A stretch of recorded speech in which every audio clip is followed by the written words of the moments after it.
You're not doing your form right when you squat, man. But don't worry, I got 4 tips that are gonna help you solve this issue with your squat.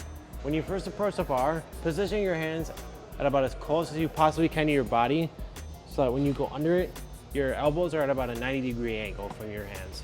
When you put your back under the bar, squeeze your elbows and your traps as hard as possible so you have a nice brace the bar can rest on when you take off. Once you're positioned properly under the bar, take off by pushing your legs up, taking about 1.5 steps back.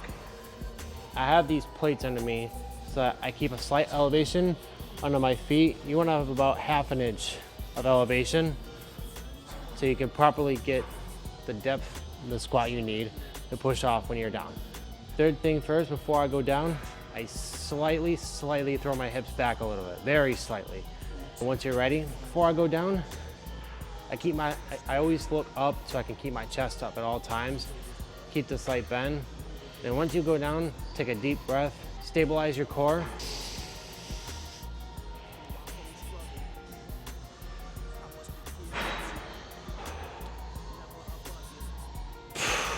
Notice how I'm always constantly looking up so I can keep my chest facing up as well.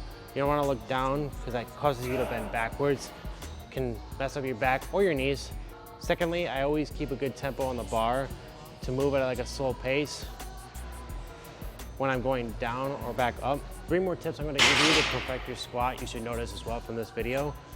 Your knees and your chest are always going to be parallel to each other when you're coming down.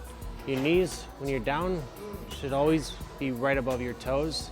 Never bring your chest up above your knees. Third thing I'm going to tell you too, you keep your chest and your knees rising at the same tempo. So when you lock out at the top, your knees and your chest should be parallel to there when your hips lock out.